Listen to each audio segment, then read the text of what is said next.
Bonjour à tous, j'espère que vous allez bien. Aujourd'hui, on se retrouve pour une toute nouvelle vidéo. On va revenir sur les 5 enseignements à tirer du Barça sur ce premier trimestre de la saison 2024-2025. Juste avant de commencer, comme d'habitude, un grand merci à Gabon Zen pour cette miniature. C'est grâce à lui qu'on a d'aussi belles miniatures sur la chaîne. Donc je vous mets ses liens TikTok et Insta en description et à l'écran. N'hésitez pas à aller checker. Vous pouvez aussi aller le voir pour quelque chose de perso. Il vous fera vraiment un travail de qualité. Un grand merci à lui. Premier enseignement, c'est que le Barça est seul contre tous. Après le match contre la Real Sociedad, on a bien vu que ce qui s'est passé est une honte. On a eu l'explication. Au final, on a eu l'explication. C'est-à-dire que la VAR a pris une image de Lewandowski qui était effectivement hors jeu au moment où ils ont pris l'image. Seulement, ce n'est pas le moment où De Jong fait la passe. C'est un peu avant. Et quand De Jong fait la passe, il n'est, comme on le sait, pas le moins du monde hors jeu. C'est-à-dire que la VAR s'est trompée d'image. Encore l'erreur est humaine, c'est fait exprès. Voilà, c'est dit. Mais, encore une fois, s'il s'était excusé, s'il s'était repenti, dire, oui, on a fait une erreur, c'est notre faute, on l'assume, ça arrive. Ok. Moi, j'aurais accepté. Honnêtement, j'aurais su que ça aurait été fait exprès. Mais au moins, ils se seraient excusés et ils auraient reconnu leur erreur. Mais là, ils nous ont dit le comité arbitral. Donc, c'est-à-dire que pour eux, selon le comité arbitral, il n'y a aucune erreur, tout est bon. Les gars, on l'a vu en 4K dans tous les angles possibles. Votre image, c'est celle d'avant. On le voit très bien. Sur l'image, que ça soit sur toutes les caméras, que ça soit des mecs qui ont filmé en tribune, il y a absolument pas hors-jeu, les gars. Comment vous pouvez dire non, on a raison? Et c'est là qu'on revient bien évidemment au sujet. Le Barça est seul contre tous. Le Barça, on le sait, ne va pas être aidé loin de là par les instances, qui est juste logique, c'est de l'impartialité. Mais par contre, le Barça va être puni à chaque fois que c'est possible par la VAR. On le sait, dès qu'il y a une action c'est du 50-50, ça tournera en défaveur du Barça. Ça, ok, c'est du 50-50, même si ça tourne toujours contre nous, on le sait, ça c'est prévisible. Mais par contre, les erreurs, j'appelle ça une erreur, je suis gentil, les fraudes comme celle-là, le crime, comme a utilisé Massian, qui s'est passé sur ce match, c'est pas possible. Ça, c'est pas possible. Et on va devoir faire avec, parce que c'est comme ça chaque année. Moi, je me souviens d'un but contre Valence qui avait été annulé, alors que le ballon, il était au milieu de la cage, mais il s'était dit, non, y a rien les gars. Non, y a pas but. Et vu qu'on n'a pas le système de goal line, bah ils se sont dit, de toute façon, on peut pas vérifier. Quel dommage. Allez, ça dégage. Donc c'était nickel pour eux. Voilà, le Barça est seul contre tous. C'est-à-dire que personne ne va aider le Barça. Tout le monde va être contre le Barça. Dès qu'il y aura une action litigieuse, ça sera contre le Barça. Ils vont créer des actions litigieuses contre le Barça. Le Real sera toujours aidé avec des buts validés quand il ne faut pas être validés, des buts annulés pour les adversaires quand ils devront être validés. Enfin voilà, ça c'est vraiment la classique. La logique Liga de quand le Barça est trop loin, il faut que les gars se réduisent. Par contre, quand le Real est trop loin, là, il n'y a pas de problème, on y va, c'est tranquille. De toute façon, on le sait, Tebas est socios du Real, donc littéralement, là, c'est du foutage de gueule, mais personne ne dit rien parce que c'est le Real et qu'il ne faut rien dire. On va passer au deuxième enseignement, et pour le deuxième enseignement, on va parler de Ansu Fati. Et pour moi, Ansu Fati, malheureusement, c'est fini. La hype Ansu Fati, d'ailleurs, a disparu, chez quasiment tout le monde. Et j'ai même l'impression qu'elle a disparu chez Hansi Flick, ce qui est, très inquiétant, parce que c'est lui qui nous disait, oui, Ansu Fati, incroyable, meilleur joueur, etc. C'est lui qui m'impressionne le plus. On le voit très peu rentrer. Voilà, très clairement, on le voit très peu rentrer. Il rentre 15 minutes par là, 20 minutes par là. Hansi Flick préfère mettre Fermin Lopez, qui est un milieu offensif, à Ansu Fati, qui est un ailier lors du match face à la Real Sociedad quand Lamine Yamal n'est pas là. C'est quand même, je trouve, un message fort qu'il envoie à travers ce choix de ne pas mettre Ansu Fati. Et malheureusement, en même temps, c'est un peu logique, parce que quand on voit les performances d'Ansu Fati, y a rien. Franchement, je vais pas vous mentir, y a rien. Contre la Real Sociedad, c'est là vraiment que je l'attendais. Là, je me suis dit, ok, Ansu Fati, là, c'est ton moment, tu peux faire des trucs, frérot. Régale-nous, vraiment régale-nous, parce que Ansu Fati, il rentrait que dans des matchs où c'était déjà réglé, il y avait plus rien à faire, c'était fini, tu vois. Et c'était terminé, genre, il y avait 3-0 pour le Barça. Les joueurs du Barça, ils avaient pas forcément envie de se bouger le cul, ce qui est logique. Donc, il y avait rien, en fait. Pour Ansu Fati, il pouvait rien faire. Donc, je me suis dit, là, ok, il y a 1-0 pour la Real Sociedad. Il restait, je pense, 20 minutes. C'était le moment pour Ansu Fati. C'était clairement son moment. Et il a fait acte de présence. Voilà. C'est-à-dire qu'on a vu Ansu Fati, sur le peu de temps, il a rien fait. Les gars, je vous le dis, il a rien fait. Pourtant, je me suis dit, allez, il peut le faire. C'est là qu'il doit montrer quelque chose. Il va le faire. Rien les gars, rien. Pas une action percutante, pas de dribble, pas de rien en fait. Même c'était mauvais, tout était mauvais. Je vous le dis, j'ai pas vu quelque chose d'Ansu Fati, j'ai pas eu la flamme. C'est pas comme l'entrée d'Olmo où je me suis dit waouh, là on a un vrai truc qui change quoi. Ansu Fati rien, voilà. Donc je pense que malheureusement Ansu Fati, la hype de 2020 et la hype qu'on a eue sur le début de saison, elle est terminée. Je pense que malheureusement à cause de ses blessures, à cause de sa blessure contre le Real Betis, il n'aura pas la grande carrière à laquelle il était promise. En tout cas, là pour l'instant, je ne vois pas comment il pourrait y arriver. Ça me désole parce que c'est quand même un enfant de la Masia à qui on a donné le 10. C'est quand même un geste fort. Beaucoup de gens disent que le 10 l'a tué, que c'était beaucoup trop de poids pour ses épaules. Je pense pas, le 10 les gars c'est juste un numéro. Malheureusement, peut-être que c'est vrai, hein, je pense pas, hein, mais peut-être que c'est vrai. En tout cas, ce qu'on constate, c'est que il va pas s'imposer au Barça très probablement. Voilà. Faut dire les termes, c'est très peu probable qu'il s'impose au Barça. C'est triste, mais c'est comme ça, faut faire avec. C'est comme Bojan Krinic, enfin j'arrive jamais à prononcer son prénom, il est dans le bord du Barça. Lui aussi la flop, peut-être qu'Ansu Fati fera la même chose. Après on sait jamais, peut-être que si on l'envoie après 6 mois un peu comme Victor Roque qui est en train d'exploser tout au Betis Séville, si tu l'envoies 6 mois après en Liga, peut-être qu'il explose, on sait pas. Mais en tout cas, pour l'instant, moi, je vois pas Ansu Fati faire quelque chose. Le troisième enseignement, c'est que le Barça s'en est sorti. On en avait parlé durant la trêve internationale juste avant. C'était que peut-être la période la plus compliquée pour le Barça sur cette saison, en tout cas qu'on connaît à ce moment donné, c'était cette période pour moi, c'est-à-dire l'enchaînement de tarés qu'on avait, Séville, Bayern, Real, Espagnol de Barcelone. Sur ces 4 matchs, tu ressors avec 4 victoires sur 4 matchs, donc je pense que tu peux pas faire mieux. T'as foutu des humiliations à toutes les équipes. Tu as marqué au total 16 buts, donc 16 buts c'est énorme, et t'en as mis 8 en tout au Real et au Bayern, 4 au Bayern et 4 au Real, comme ça pas de jaloux, on fait équilibrer. Tu as mis une réelle claque au Bayern, tu les as remis en place et tu les as foutus dans la merde d'ailleurs en Ligue des Champions, parce que du coup, grâce à leur victoire contre Benfica très juste, sur la 4e journée, ils ont gagné 6 points, mais c'est que 6 points sur 12. C'est que 6 points sur 12 les gars. Faut se dire que le Bayern, je crois qu'aujourd'hui ils sont 16e de Ligue des Champions, c'est vraiment mauvais. Et bien évidemment, t'as humilié, franchement, même humilié, je trouve que c'est pas assez. Le Real 4-0 dans son stade, il y a tellement de choses sur ce match que j'ai fait un débrief de 20 minutes tellement c'était long, il y avait des choses à dire. Et à un moment tu leur as foutu une claque, tu leur as appris ce que c'était le football, ce que c'était le piège du hors-jeu qu'ils ont voulu copier, qu'ils ont pas réussi, on leur a montré comment faire. T'as foutu la honte à Mbappé, bref, t'as tout détruit dans leur club.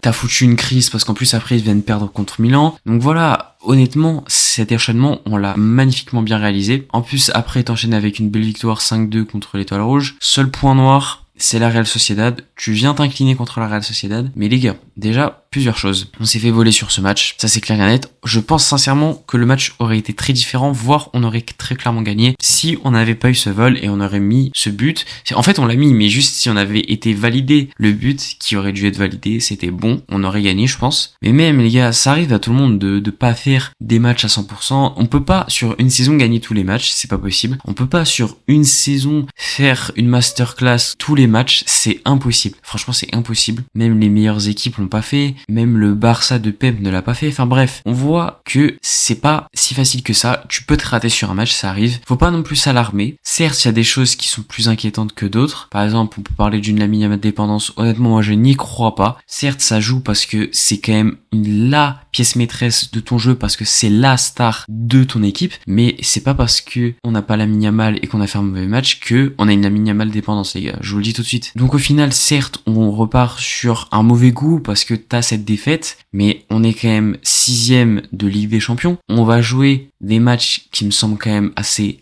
abordable. Je parle de Brest, certes Brest va très bien, mais les gars, normalement on est censé les exploser Brest. On va partir sur un petit 5-0 je crois contre Brest. Donc tu joues Brest, tu joues Benfica chez eux certes, mais c'est Benfica, encore une fois on est largement supérieur. Tu joues l'Atalanta, grosse équipe l'Atalanta, mais en plus tu joues à domicile, franchement ça le fait. Et enfin tu joues à Dortmund, encore une fois Dortmund chez eux, mais Dortmund ne va pas bien les gars. Dortmund est 7e de Bundesliga. Ils enchaînent défaite sur défaite. Ils ont du mal à battre Sturm Graz que le Brest a largement battu. Ils ont du mal à engrangé juste un point en Bundesliga. Je crois qu'ils sont sur 3 défaites d'affilée en Bundesliga ou 2 défaites en 3 matchs, je sais plus. Ils ont perdu ce week-end, je crois que c'était contre Saint-Pauli. Saint-Pauli, ils ont perdu 3-1. Ah non, c'était contre Mayence. Mais enfin, Dortmund ne va pas bien. Donc pour moi, sur ces 4 matchs, c'est grand minimum 10 points. Ça peut arriver un petit match nul. Mais si tu vas chercher les 10 points, t'es clairement dans les 8 premiers et je pense que t'es clairement même dans le top 2 voire top 3. Ça dépend comment va Liverpool. Donc, t'es quand même bien en Liga puisque tu as 6 points d'avance en attendant le match en retard du Real Madrid. En fonction de s'ils perdent ou ils gagnent, on a plus ou moins de points d'avance. S'ils gagnent, on a 3 points d'avance qui reste quand même pas mal parce qu'en théorie, on en a plus. Avec la différence de but, on en a 4 et on en a 6 s'ils ne gagnent pas. Donc s'ils ne gagnent pas, vraiment, ça va. Donc ça, c'est quand même un point important. Le Barça a passé la période la plus difficile avec quasiment 100% de réussite. Pour le 4e enseignement, on va évoquer un autre joueur et c'est Lamine Yamal. Alors, je vous ai dit qu'il n'y a pas de Lamine Yamal dépendance, c'est ce que je pense sincèrement, mais quand même, Lamine Yamal, faut en parler. Le Barça a joué 2 matchs sans Lamine Yamal, et je vous rappelle que le Barça a perdu 3 matchs. Sans Lamine Yamal, c'est 0% de victoire. Comme ça, au moins c'est dit, c'est clair. Contre Osasuna, Lamine Yamal était sur le banc, il n'a joué que, je crois, 20 ou 30 minutes. On perd qu'à 2, on se fait humilier. Le match contre Osasuna, pour moi, ça ne compte pas, dans le sens où on a joué pas avec le Barça B, mais avec le Barça C. On a joué avec Gérard terroriste, on a joué avec Sergi terroriste, on a joué avec Ferran terroriste. Bref, on avait que des terroristes sur la pelouse. Forcément, bien évidemment, on a perdu, ce qui est logique. Et bien évidemment, Osasuna qui joue son meilleur match contre le Barça, mais par contre vient ouvrir ses fesses contre le Real. Ça, c'est une classique qui commence sérieusement à me les briser. Tous les joueurs réalisent leur meilleur match contre le Barça, par contre contre le Real, ça se chie dessus. C'est insupportable, tout simplement, c'est insupportable. Donc, c'est quand même quelque chose d'inquiétant parce que, encore une fois, dimanche dernier, 21h, match sans Lamine Yamal, tu viens perdre avec une animation offensive inexistante. Je le rappelle, 0 tir cadré en 90 minutes. La victoire de la Real Sociedad est clairement méritée, je vous le dis, on n'a pas joué, on n'a rien fait.